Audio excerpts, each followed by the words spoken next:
Hello student, আজকে আমরা আবারও চলে এসেছি নবোদয়ের পার্ট 3 ক্লাস নিয়ে। তো আজকে এই পার্ট 3 ক্লাসে আমরা আলোচনা করব সংখ্যা সূচক রাশির সরলীকরণ এই চ্যাপ্টার সম্পর্কে।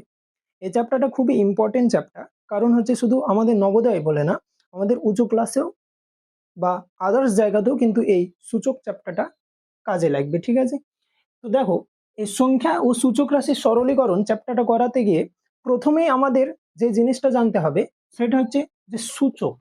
এই সূচক জিনিসটা কি? আমরা এই সূচক জিনিসটা যখন জানতে যাব তখন আমাদের দুটো জিনিস ভালোভাবে জানতে হবে। কি? দেখো, এক নাম্বার যেটা হচ্ছে সূচক বা যাকে বলা হয় ঘাত। সূচক বা যাকে বলা হয় ঘাত। আর দুই নম্বর যেটা আমাদের জানতে হবে সেটা হচ্ছে নিধান। ঠিক আছে, দুই নম্বর যেটা আমাদের জানতে হবে সেটা হচ্ছে নিধান। তাহলে এই দুটো জিনিস যদি আমরা বুঝতে পারি তাহলে সূচক চ্যাপ্টার অনেকটা আমাদের কাছে ইজি হয়ে যাবে। দেখো কি, সূচক বা ঘাত, সূচককে ইংলিশে বলা হয় ইন্ডেক্স আর ঘাতকে ইংলিশে বলা হয় পাওয়ার, আর নিধানকে ইংলিশে বলা হয় বেস। কি বললাম? সূচককে ইংলিশে বলা হয় ইন্ডেক্স, ঘাত মানে পাওয়ার, আর নিধান মানে হচ্ছে ইংলিশে যাকে বলা হয় বেস। ঠিক আছে, তো এই সূচক বা ঘাত আর হচ্ছে নিধান, এটা আমাদের একটা উদাহরণ দিই তাহলে যে আমরা ভালোভাবে বুঝতে পারবো। দেখো, সাপোজ ধরো একটা সংখ্যা নিলাম 2, একটা সংখ্যা নেওয়া হচ্ছে কত? 2। এই 2 এর মাথায় ধরো একটা সংখ্যা লিখলাম, সেটা হচ্ছে 3। তাহলে 2 সংখ্যাটার মাথার উপর নেওয়া হয়েছে কত? 3। তাহলে এই যে আমরা দেখছি 2, এই 2 সংখ্যাটা হচ্ছে কি বলতো? এই 2 সংখ্যাটা হচ্ছে নিধান। আর এর যে মাথার উপর আমরা যে সংখ্যাটা নিয়েছি, এই মাথার উপর কে আছে? মাথার উপর 3 আছে। এই 3 সংখ্যাটাকে বলা হয় সূচক বা ঘাত। মাথার উপর যেটা থাকবে সেটা হবে সূচক বা ঘাত, আর যেটা নিচে থাকবে, ঠিক আছে, সেটাকে আমরা কি বলবো? নিধান বা হচ্ছে বেস। এরকম টাইপের আরো উদাহরণ আমরা দেখি। যেমন যদি আমরা ধরো নিলাম 3, 3 এর মাথার উপর আছে কত? 4। তাহলে এই যে 4, এই 4 কি? 4 হচ্ছে আমাদের সূচক বা কি বলবো? ঘাত। আর এই যে 3 আছে, 3টা নিচে আছে, এই 3টাকে আমরা কি বলবো? এই 3 সংখ্যাটা হচ্ছে নিধান। তার মানে আমরা এটাই বুঝলাম যে সূচক বা ঘাত আর হচ্ছে নিধান বলতে এটাই বোঝাচ্ছে যে যখন কোনো সংখ্যা থাকবে সেই সংখ্যার মাথার উপর, অর্থাৎ পাওয়ার, আমরা বলি না যে আমাদের বডি কার্ড, ঠিক আছে, আমার বডি কার্ড আছে মানে আমার পাওয়ার বেশি, ঠিক আছে, ঠিক তেমনি এই সংখ্যাটার বডি কার্ড ধরতে পারো, এটা পাওয়ার তার মাথার উপর থাকবে। ঠিক আছে, ঠিক তেমনি যদি মাথার উপর সংখ্যা থাকে বা যে সংখ্যাটা থাকবে সেই সংখ্যাটাকে আমরা কি বলবো? যে সূচক বা ঘাত, বা ইংলিশে আমরা বলতে পারি ইন্ডেক্স বা হচ্ছে ঘাত মানে পাওয়ার। ঠিক আছে, আর যেটা নিচে থাকবে সেটাকে আমরা কি বলবো? সেটাকে আমরা বলবো নিধান। যেমন এরকম আরো উদাহরণ নিই, 3 এর পাওয়ারে 4, এটা আমরা নিয়েছি। যেমন এরকম আমরা আরো উদাহরণ নিই, দেখো 5 এর পাওয়ারে 6, 6 এর পাওয়ারে 7। তাহলে আমরা কি বলবো? নিচে যে থাকবে সেটা হচ্ছে নিধান, উপরে যে থাকবে তাকে কি বলবো? পাওয়ার। ঠিক আছে, পি পাওয়ার। নিচে যে থাকবে সেটা হচ্ছে নিধান মানে বি বেস। 6 এখানে বি বেস, 7 হচ্ছে পি মানে পাওয়ার। এবার এটাকে বলার আর একটা নিয়ম আছে, মানে কিভাবে বলবো? 5 এর পাওয়ারে 6 এভাবে না বলে আমরা এভাবেও বলতে পারি যে 5 two the power 6, 5 two the পাওয়ার। ঠিক আছে, আমরা এটাকে কিভাবে বলবো? যে 5 two the power 6, 5 two the power 6। ঠিক এরকম ভাবে আমরা এটাকে বলতে পারি যে 6 টু দি পাওয়ার 7। ঠিক আছে, এরকম আরো উদাহরণ আমরা নিই।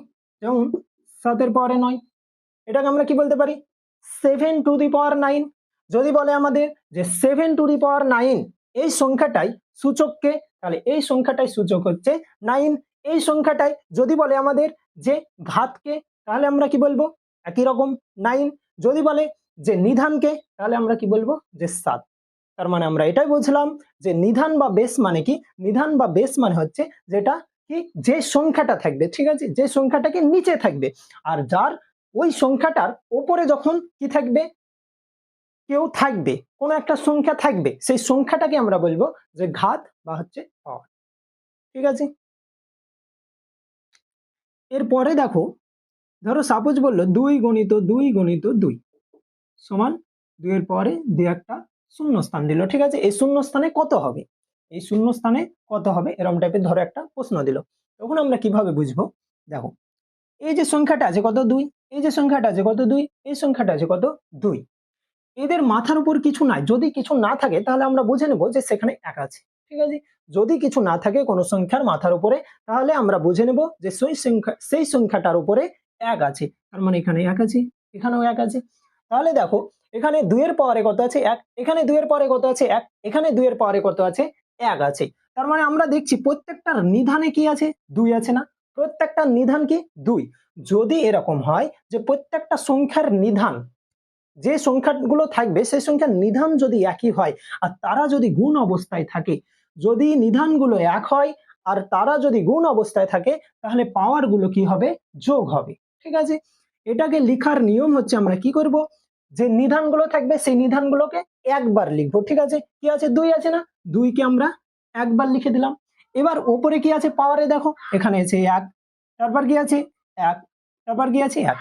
কি বললাম যে এটাই, যে নিধান যদি একই হয় আর যদি তারা গুণ অবস্থায় থাকে, তাহলে পাওয়ার গুলো কি হবে, পাওয়ার গুলো যোগ হবে। তার মানে 2 এর পরে 1 + 1 + 1, এটা সমানই আমরা বলতে পারি কি 2 এর পরে 1 2 আর 3, 2⁻³ এখানে সূচক বা ঘাতকে 3, এখানে নিধানকে 2। ঠিক আছে, তাহলে এই শূন্যস্থানে হবে কি 3। এরকম আমাদের আরো প্রশ্ন বলতে পারে, ধরো বললো 3 × 3 × 3 × 3। ঠিক আছে, তাহলে এই যে সংখ্যাটা লেখা আছে, এই সংখ্যাটাই দেখো মাথার উপর কিছু নাই, মানে কত আছে 1 আছে, এখানে 1 আছে 1 আছে 1 আছে, নিধানগুলো একই না। যদি নিধানগুলো একই হয় তাহলে আমরা কি করব, একবার নিধান লিখে দেব, পাওয়ার গুলো কি করব, যোগ করব। যোগ করো 1 + 1 + 1 + 1, যেহেতু চারটে দেখো 1 আছে তাই চারটে 1 যোগ। এখান থেকে আমরা বলতে পারি 3 এর পরে 1 2 3 4, 3⁴, যেখানে 4 হচ্ছে সূচক বা ঘাত আর 3 হচ্ছে নিধান। ঠিক আছে, এবার যদি এরকম বলে যে, ধরো বললো 2 এর পরে 4, মানে 2⁴, বললো 2⁴, এই সংখ্যাটা সমান কি হবে, এরকম ভাবে হয়তো বলে দিল গুণ গুণ গুণ 1 2 3 4, এই জায়গাগুলোতে কি হবে।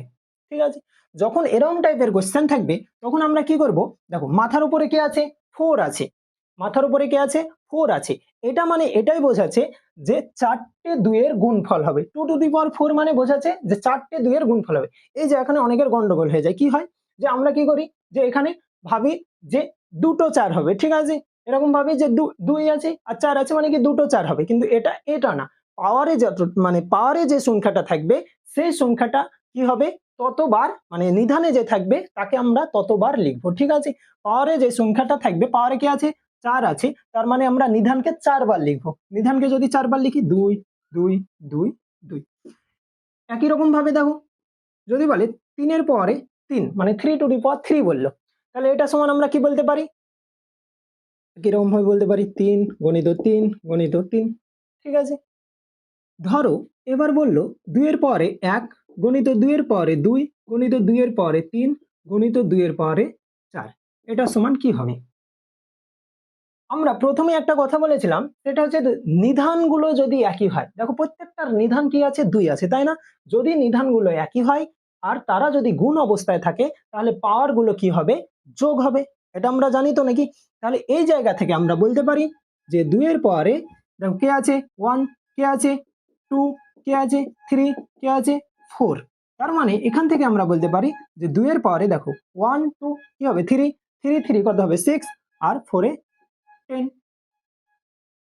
এরকম আমরা আরো উদাহরণ বলতে পারি, বললো 3 এর পরে 1, 3 এর পরে 3, 3 এর পরে 4, যদি এরকম টাইপের বলে, দেখো 3 এর পরে 1 + 3 + 4 লিখতে পারি। এটা সমানই আমরা বলতে পারি যে 4 আর 3 7, 7 আর 1 8। ঠিক আছে, তার মানে এখান থেকে আমরা এটাই বলতে পারি যে ধরো এ নিলাম, এর পরে কিছু একটা আছে, ধরো কিছু একটা সংখ্যা আছে, সেটাকে আমরা এম ধরে নিলাম। আর আর একটা ধরো এ নিলাম, তারপরে কিছু একটা সংখ্যা আছে, সেটাকে এন ধরে নিলাম। এটাই উদাহরণের সাহায্যে বোঝায়। এর জায়গায় ধরো 2 আছে, আর এম এর জায়গায় ধরো 3 আছে, গুণ এর জায়গায় ধরো 2 আছে, এন এর জায়গায় ধরো 4 আছে। এটা সমান আমরা সূচকের নিয়ম অনুযায়ী আমরা কি করলাম, যে নিধানগুলো যদি একই হয়ে যায় আর তারা যদি গুণ অবস্থায় থাকে তাহলে পাওয়ার যোগ হবে। তাহলে এটা থেকে আমরা কি বলতে পারি, যে 2 এর পরে 3 যোগ 4 সমান 2 এর পরে 7।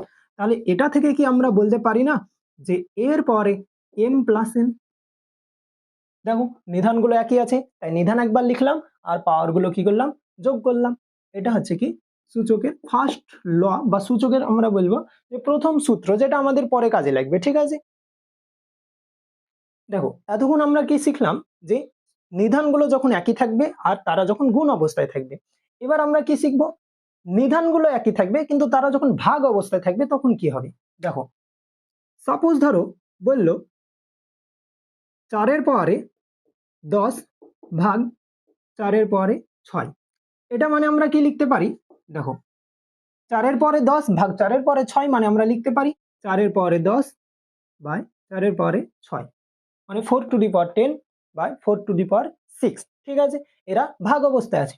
যখন এরকম হবে, দেখো তো এখানেও নিধান 4 আছে না, এখানেও নিধান 4 আছে, কিন্তু এখানে পাওয়ারে কত আছে, 10 আছে, এখানে পাওয়ার কত আছে, 6 আছে।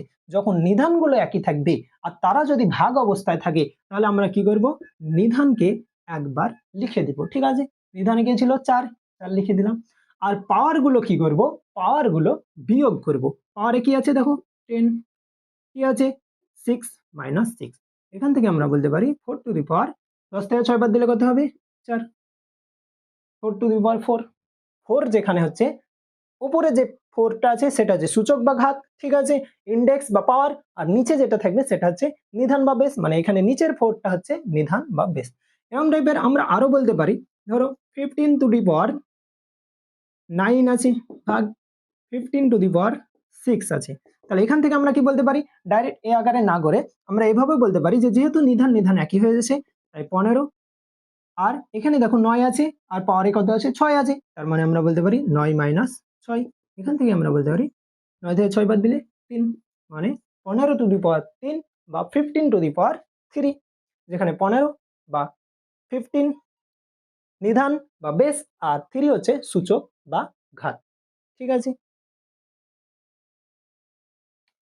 তার মানে এই যে ভাগ পদ্ধতিটা আমরা দেখলাম, এই ভাগ পদ্ধতি থেকে আমরা একটাই জিনিস জানতে পারি, সেটা হচ্ছে ধরো একই রকম ভাবে গুণের যে সূত্রটা আমরা শিখলাম, সেখান থেকে আমরা বলতে পারি না যে 4 এর জায়গায় ধরো আমরা ধরে নিলাম এ আর পাওয়ারে লিখলাম এম ভাগ, এখানে 4 এর জায়গায় ধরো ধরলাম এ আর পাওয়ারে যেটা আছে 6 সেটাকে ধরে নিলাম এন।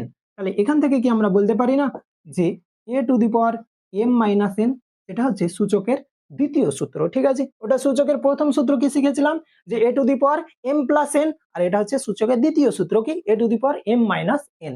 মানে নিধানগুলো যখন একই হবে আর যদি ভাগ অবস্থায় তারা থাকে, তাহলে পাওয়ার গুলো কি হবে, বিয়োগ হবে। ঠিক আছে, এবার দেখো ধরো সাপোজ পাওয়ার 0, পাওয়ারে কি আছে 0 আছে। আমরা দেখলাম পাওয়ারে কখনো 1, কখনো 2, কখনো 3, কখনো 4, এরকম ভাবে কি ডট ডট ডট চলতে আছে, মানে কোনো না কোনো একটা সংখ্যা আছে। কিন্তু যদি পাওয়ারে 0 থাকে তখন কি হবে, ধরো সাপোজ একটা সংখ্যা লিখলাম 1, 1 এর পাওয়ারে কত আছে 0 আছে। এখানে 1 হচ্ছে কি নিধান আর 0 হচ্ছে কি ঘাত বা সূচক। এই 1 আর এই 0 যখন এরকম আকারে থাকবে, শুধু এরকম না, ধরো এরকম আছে 2 এর পরে 0 আছে, ধরো এরকম আছে 10 এর পরে 0 আছে, তখন তার মান কি হবে। দেখো এটা মাথায় রাখবা, যে যখনই পাওয়ারে 0 থাকবে, ঠিক আছে, মাথার উপর 0 থাকবে, তখনই আমরা ডাইরেক্ট তার মানটা বসিয়ে দেবো কত 1। 2 এর পরে 0 আছে মানে 1, 10 এর পরে 0 আছে মানে 1, 1 এর পরে 0 আছে মানে 1। মানে মাথার উপর যদি 0 থাকে, ঠিক আছে, পাওয়ারে যদি 0 থাকে, তার মানে আমরা ডাইরেক্ট বসিয়ে দেবো কত 1। ঠিক আছে, আরো ধরো এরকম বললো সাপোজ যে 1 টু দি পাওয়ার 0 গণিত 1 টু দি পাওয়ার 0, এটা সমান কি হতে পারে, দেখো যার পাওয়ারে 0 থাকবে তার মান হচ্ছে 1। গণিত, অনের পরে 0 আছে মানে কি হবে 1, মান আসবে একই রকম 1, ঠিক আছে। সেটা বড় সংখ্যা হতে পারে, হয়তো 15 আছে, ঠিক আছে, বা 155 আছে, তারপরে 0 বললো, তার মানেও কত আসবে 1ই আসবে। ধরো সাপোজ এবার a⁴ বললো, কি বলেছি আমি, যে যার পাওয়ারে 0 থাকবে তার মান হবে কি 1, a⁴ আছে তার মানে আমরা বলে দিতে পারি ডাইরেক্ট 1, b⁴ 1, c⁴ 1, d⁴ 1, মানে পাওয়ার যদি 0 হয়, মাথার উপর যদি 0 থাকে, তাহলে ডাইরেক্ট আমরা বলতে পারি যে তার মানটা হবে কত 1, ঠিক আছে। এবার ধরো পাওয়ার আছে, কিছু একটা সংখ্যা আছে, দিয়ে কি আছে মাইনাস আছে, মাইনাস মানে বিয়োগ, ঠিক আছে। পাওয়ারে কিছু একটা সংখ্যা আছে, দিয়ে কি আছে মাইনাস আছে। ধরো সাপোজ একটা উদাহরণ লিখি, লেখা আছে 2⁻²,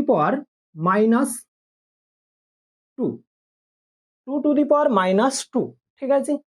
আমরা এতক্ষণ কি দেখলাম, যে 2 এর পরে ধরো 2 দেখলাম, বা 2 এর পরে 3 দেখলাম, 2 এর পরে 10 দেখলাম, ঠিক আছে, এরকম কি সংখ্যা দেখলাম যেগুলো কি হবে ধনাত্মক সংখ্যা, ঠিক আছে। আমরা সংখ্যা ও সংখ্যা পদ্ধতি চ্যাপ্টারটা করতে গিয়ে আমরা শিখেছিলাম এটা, যে ধনাত্মক সংখ্যা মানে কি কিছু নয় মানে প্লাস আছে, ঠিক আছে, আর এখানে কি আছে মাইনাস আছে, এটা মানে হচ্ছে একটা পূর্ণ সংখ্যা, এটাও পূর্ণ সংখ্যা, এটা হচ্ছে পূর্ণ সংখ্যা, কিন্তু এটা হচ্ছে ঋণাত্মক পূর্ণ সংখ্যা, আর এটা হচ্ছে ধনাত্মক পূর্ণ সংখ্যা। যদি মাইনাস থাকে তখন এটা মাথায় রাখবা যে লিখার নিয়ম হচ্ছে কি করব আমরা, ডাইরেক্ট ভাগ চিহ্ন একটা দিব, লবে ডাইরেক্ট 1 বসতে দেব, লবে কি বসাবো 1 বসাবো, ঠিক আছে। আর যেটা হর থাকবে সেই হরে আমরা কি করব, এই যে নিধান আছে নিধানটা বসতে দেব।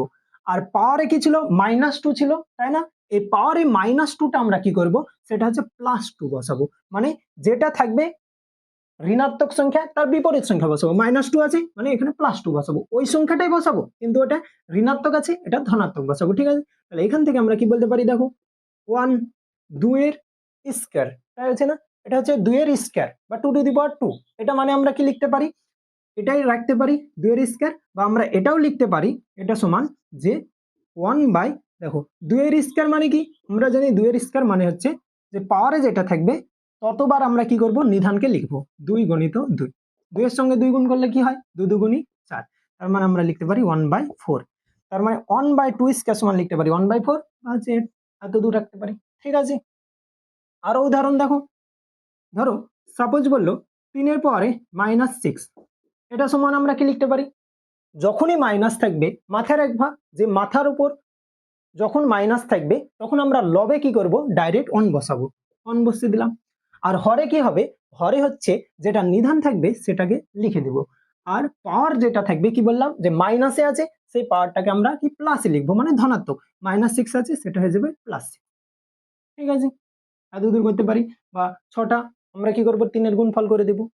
আরো ধরো এরকম টাইপের সংখ্যা লিখি, ধরো বললো 16⁻², এটা সমান আমরা কি বলতে পারি, যখনই মাইনাস থাকবে ডাইরেক্ট লবে বসিয়ে দাও 1, আর হরে কি হবে নিধান যেটা থাকবে সেটা লিখে দিব, আর পাওয়ারে মাইনাস আছে সেটা হয়ে যাবে প্লাস, মানে 16 স্কয়ার 1/16 স্কয়ার, ঠিক আছে।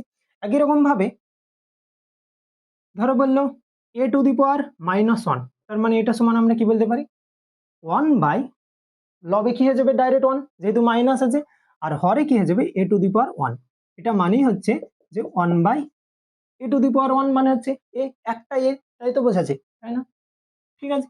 এই যে পদ্ধতি মানে মাইনাস থাকবে এই পদ্ধতিটাকে বলা হয় ইনভার্স সিস্টেম, ঠিক আছে, মানে ইনভার্স পদ্ধতি, ইনভার্স সিস্টেম বা হচ্ছে সূচকের ইনভার্স পদ্ধতি, খুবই ইম্পর্টেন্ট একটা পার্ট, ঠিক আছে। এরপরে দেখো আমাদের কিছু প্রশ্ন আছে, যেমন ধরো এরকম টাইপের প্রশ্ন বললো যে 2⁻3 এটা সমান কি, এটা সমান আমরা লিখতে পারি যে পাওয়ারে কি আছে দেখো 3 আছে, নিধানে কে আছে 2 আছে, এটা মানে এটাই যে পাওয়ারে যেটা থাকবে সেটা আমরা কি করব ততবার হচ্ছে নিধানকে লিখবো, পাওয়ারে কি আছে 3 আছে তার মানে 3 বার নিধানকে লিখো, 2 গুণিত 2 গুণিত 2।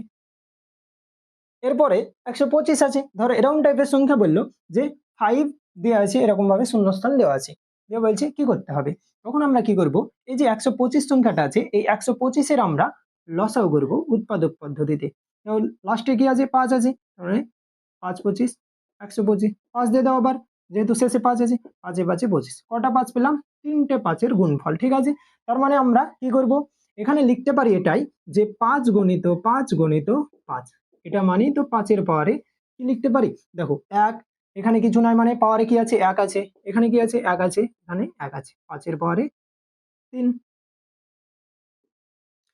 এরপরে দেখো 27 আছে, 27 কে ধরো বললো 3-এর এরকম আকারে লিখো। ঠিক আছে, একই রকম ভাবে আমরা কি করব, 27 কে উৎপাদক পদ্ধতিতে ভাঙো, 3 দিয়ে দাও, 3 9 27, 3 দিয়ে দাও, 3 3 কে 9, কটা 3 হচ্ছে, 3টে 3, তার মানে আমরা বলতে পারি এখানে কি হবে, একই রকম 3 হবে। 10-এর পাওয়ারে 0, আমরা কি জানি যে যার পাওয়ারে 0 তার মান কত হবে, 1 হবে। এখানে দেখো শুধু 1 আছে, শুধু 1 আছে, তার মানে আমরা কি বলতে পারি, এটা হচ্ছে 1 টু দি পাওয়ার 0 বলতে পারি। ঠিক আছে, বা কারো পাওয়ারে 0 হবে, সেটা 1 টু দি পাওয়ার 0 বলতে পারি, a টু দি পাওয়ার 0 বলতে পারি, কোনো সংখ্যা লিখতে পারি, তার পাওয়ারে আমরা কি করে দেবো, 0 লিখে দেবো। ঠিক আছে, তার মানে তার মান হচ্ছে 1। দেখো মোটামুটি সূচকের এই পার্টগুলো যদি বুঝতে পারো, ঠিক আছে, মানে প্রথমে আমরা যে পদ্ধতিটা করলাম গুণ পদ্ধতি, তারপর হচ্ছে ভাগ পদ্ধতি, তারপর পাওয়ারে 0 থাকলে কি করতে হবে, তারপর হচ্ছে আমরা যে ইনভার্স পদ্ধতি করলাম, এই জিনিসগুলো যদি আমরা করে রাখি না, তাহলে হচ্ছে সূচক সম্পর্কে মোটামুটি আমাদের ধারণা অনেকটাই ক্লিয়ার হয়ে যাবে। ঠিক আছে, আর এরকম টাইপের যদি প্রশ্ন আসে পরীক্ষায়, তাহলে কিছুটা না হলে পারা যাবে আশা করছি। ঠিক আছে, তো আজকে এই পর্যন্ত, দেখা হচ্ছে আবার নেক্সট ক্লাসে।